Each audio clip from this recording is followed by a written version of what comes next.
Heads in the Cloud, your source for future-proofing your business. Hi, everybody, and welcome to the Heads in the Cloud podcast with me, James Burnand, and Joe Dolivo. We're missing our MC and host, GI, today, so we will do our best without him, so no fancy introductions, and the level of excitement will be down to my level. So, Joe, welcome to the podcast today. I know what we talked about last time was a little bit of the history around FactoryStack and where we were and how we got to where we are. I think today the idea was to talk a little bit more about some of the actual functions and features and technologies that are being used inside of the platform and how and why those are important today as well as you look forward. So maybe you want to kick it off? Totally, yeah, and I think Darth Vader did a pretty good job covering for me last week. So and Geralt for you. So, but I think this is a good topic, and this is where I think we wanted to go next. And I brought along a shirt for the occasion, which I don't know if you can see it, but it's a very nice meme which says "There is no cloud; it's just somebody else's computer." And there's a lot of ways to interpret that, but I think where it's relevant for us is like the cloud itself. We talk about in terms of the enabling technologies that are, cloud adjacent, I'll say, and that could be things like hybrid cloud, that could be things like containers, that could be things like version control, and there's a lot of complexity in there. And a big thing that we've been trying to do is to take the best and brightest from the IT software worlds and distill them down into real nice practical ways for folks to use those in kind of the manufacturing space. So that's really what FactoryStack is. So you look at it, going down a level, it's sort of a technical level. We talked last time about kind of where it came from and how it's really all about this managed service that we're providing. So we're taking the headaches out of managing OT. That's what we're basically providing. But it lives in a couple different areas. It lives inside of the cloud, meaning a public cloud, so a Azure or a GCP or an AWS. And then for a lot of customers, there's something that's living on premise. So that's either an edge device or that's some kind of a more of an industrial server, but there has to be something, because we're in manufacturing. We can't just, at least not yet, we can't just trust that all the sensors are going to have, integrated 5G. They're going to push everything up. And if we lose connectivity, it's okay. That's not really practical for manufacturing. So there's kind of this lower level infrastructure layer of collecting data, providing fallback control, and that's all wrapped in some of these tools and technologies that we talk about. So that's kind of where it starts out. And then you look at what does FactoryStack layer into that? It's building some of these, again, tools and technologies into that.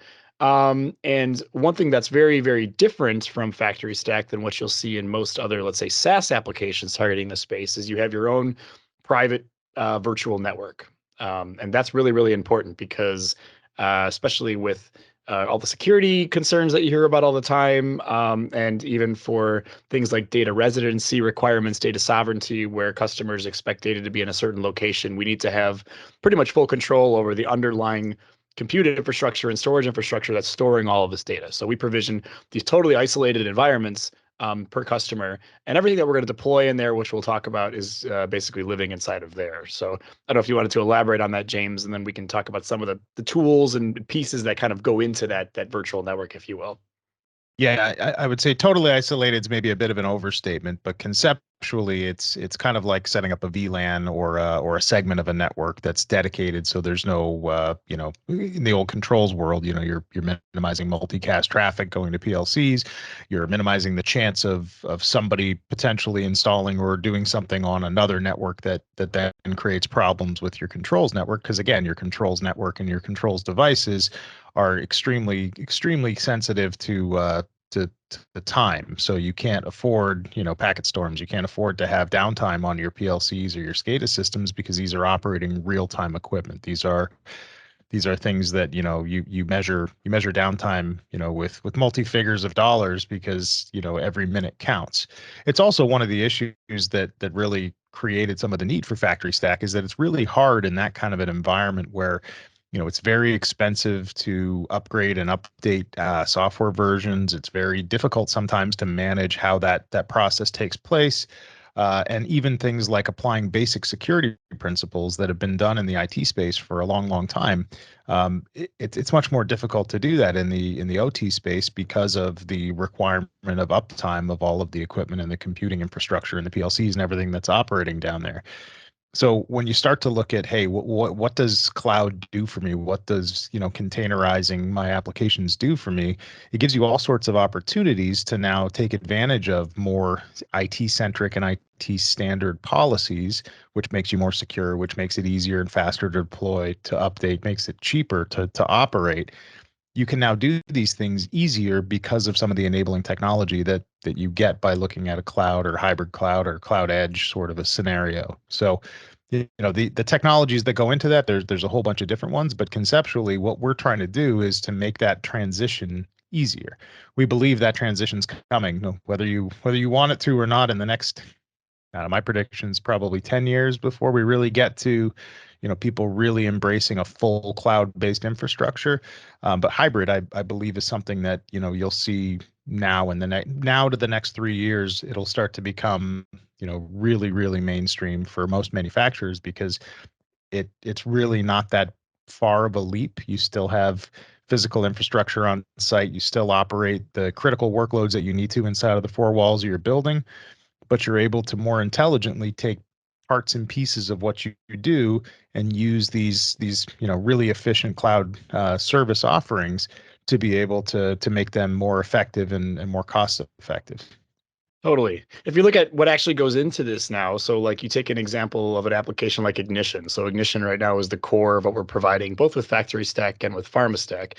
And you can deploy that application either at the edge or in the cloud or in both in most cases in sort of a hybrid cloud approach. And Ignition is very well architected for doing that. So, and you can of course go and install Ignition yourself. It's 3 minutes. They make it very, very easy. With Cloud Edition, it's going to get even easier to basically get it spun up. But then when you want to start doing real work with it, this is where you're going to need a database. You're going to have to make sure that your security model is practical for your environments. You're going to have to tie in with other services. And so Ignition's best practices guide is great for kind of helping you walk through some of those. They've got a separate guide for how you can integrate version control. And so they kind of give you all the different building blocks. And so what we're trying to do is to basically provide you a pre-configured and managed set of all of these that are pre-configured to work together. And it's not just the spinning up, because the spinning up is nice. It's great for demos. It's cool. I can spin up infrastructure in 15, 20 minutes, but it's the ongoing maintenance of that. And that's where we found with especially a lot of OT software, you tend to kind of fall short because it's nobody's primary job in typical cases to maintain those applications, to life cycle them, to do updates. And so that's something that we're basically providing. So if you say, I want to buy one FactoryStack, please, or one PharmaStack, that's one of the applications. The application that we're built around right now is Ignition as a starting point. I would say the other thing is that if you look at most end users aren't technical enough to really understand all the intricacies of what they get supplied from a systems integration company. And I will say, I'm going to put my hand up and admit, in the past, I might have installed a database or two with the SA password being something very short and very simple, and that being the only way that records were inserted and updated. The sad part was that was the norm way back when I didn't have any gray hair, because our whole focus was get it working. The database is just a place where we put stuff and take stuff. The concept of really building in proper security to that application in terms of authentication, minimum level of access rights, and proper data management policies and backup policies. These weren't things we really thought about as a systems integrator. We just thought about how to get it working. The danger with that approach right now is, number one, is if you do that, number one, the end user doesn't really understand that you're doing it, but the integrator, kind of gets to kind of slip by without the liability, because it's installed in a relatively isolated network segment, and the odds of something happening are somewhat lessened by the fact that it's typically behind a corporate firewall and a multi-layered network structure. When you start looking at, hey, I'm going to put this as a cloud-based service, that complacency is no good anymore. It really should be no good anymore in the factory floor, but I guess I would say that I know that that stuff still happens from place to place, and typically it's a lack of experience or professionalism around security, and or just not having the knowledge or even awareness that this is that vitally important. But that's where we really are trying to fill that gap inside of the industry because we do understand how to do it properly. And we've put a lot of energy and effort into trying to fit not just the best practices like Joe talked about from Ignition, but also the other vendors of software as well as the cloud providers that we're using to host these workloads both in the cloud and on the edge. Definitely security is going to be an issue that we keep coming back to, and that's a big part of what we're providing. You look at something like a database as well, and it's even just doing backups. So if you go in and install it and set it up, it's going to work for a while until you fill up your disk space. So who's basically monitoring to make sure that it's being kind of offloaded as appropriate, that you're taking backups, that you're testing those backups, that you have a DR, a disaster recovery strategy in place if something goes wrong. So those are all the things that tend to get taken for granted, and you don't necessarily realize you're missing out on it until it's too late. Same thing with the security issues. So you might be fine until you get hit with ransomware, and now you're scrambling to try to make something work. And there's just another article, I think, James, that you shared on LinkedIn about one of the lawsuits related to an insurance company not wanting to pay out for some of the ransomware. So that we're going to keep seeing things like that. But the ongoing care and feeding and maintenance and monitoring, looking at logs, looking at metrics, how do you know if you're overloading your database server? Those are things that we're basically providing as a part of the service, so you can focus on your application and not have to worry about it. So Yeah, Joe, and that reference was to NotPetya, which hit a lot of manufacturers, and I forget how many hundreds of billions of dollars in damage it did, but it was a massive hit. And what the insurance companies did is they claimed it was an act of war, because it was I guess it was Russia attacking Ukraine, I think was kind of the initial start of it. And then once it spread like wildfires. And once it got into controls networks, I mean, there was no stopping it because of the lack of security and framework and the way things are deployed in those networks. So, yeah, no, for sure. So I know we're we've managed to get halfway through the podcast and not really dive into the technical. So why don't we talk about some of the services that are actually a part of a standard FactoryStack install, Joe? Yeah, so if you say, like I said, I want to buy one FactoryStack, so we've got pricing guidance on the website for some pre-configured tiers, which are actually based on again some of those recommendations from Inductive as far as how do you size the underlying compute, the storage, the bandwidth, and all of that. So we've got some guides there, but the reality is that everybody's installation is a little bit different. So we basically have we're using the cloud native term to come back to our theme of infrastructure as code to provision basically custom architectures that are tailor fit for your particular use case. So that could be very complex multi-sites, multi-gateway, load balanced, infrastructures that we're supporting with multiple databases, multiple database servers, set up across multiple regions for high availability. All of those things are things that we can kind of support at the architectural level. And then what goes within there is Ignition, like we've mentioned, a database like we've mentioned. Thing we didn't mention about the database is that it's optimized for time series data storage as well. So you don't have to set up a separate time series historian. You can just use the one that's provided for you as part of the platform. As well as, you picture allowing access into this network. So there's load balancing, there's web application firewalls that'll basically scan and protect traffic coming into and out of those, as well as firewalls, network security groups, and all those sorts of rules. Those best practices are basically built in for you. VPN connectivity as well to optionally enforce that let's say your site to cloud connections are encrypted, not only over using TLS as they would be over a gateway network connection with certificates, but also over an additional layer of a VPN. And we use the same thing for doing any kind of administrative access. For example, on our end, if we need to get access to a secure cluster, we're going to do it over VPN connectivity. Everything is, of course, being monitored and audited and logged with alert set up if something doesn't really smell right. So we're able to take advantage of a lot of those cloud native services, a lot of them are basically using machine learning to do anomaly detection to say, hey, I'm not used to somebody from, this IP address range or this geolocation area from logging into the system. I'm going to potentially flag it, or I'm going to require an additional factor of authentication to give access to that. So that level of security is something that we've basically built in from the ground up by being tied in really deeply with the different cloud providers for at least the cloud half of that service. And the other major feature is really doing the automated version control, which is, again, I think hard to kind of understate, because if I'm just happily going and working on my application without me having to configure anything myself in Ignition, if I make a change to a screen, I'm getting automated version capturing of that for free without me doing anything different.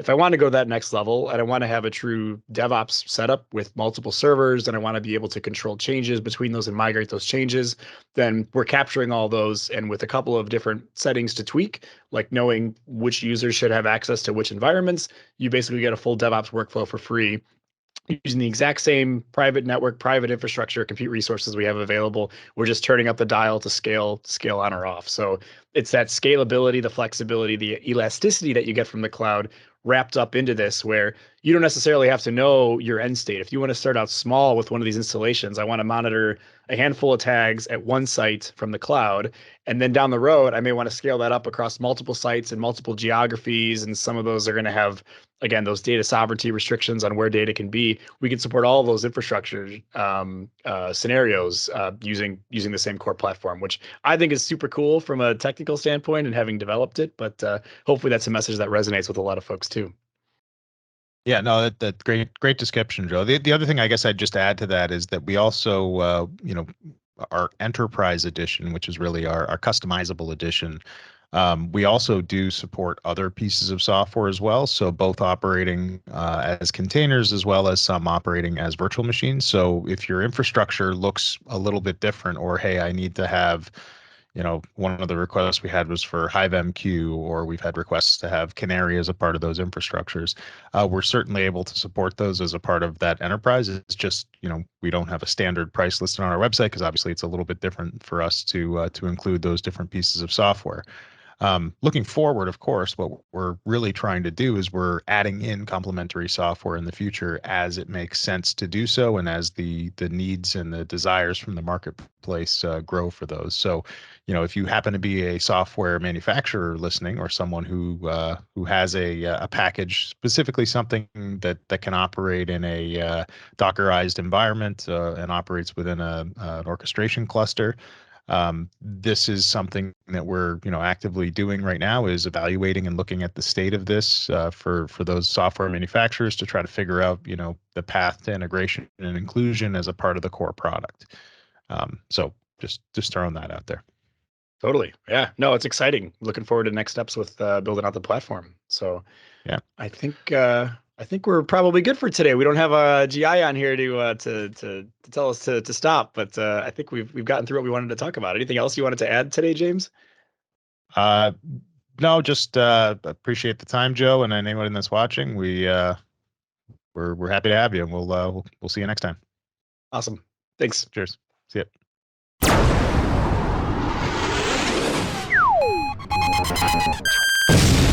Heads in the Cloud, your source for future-proofing your business.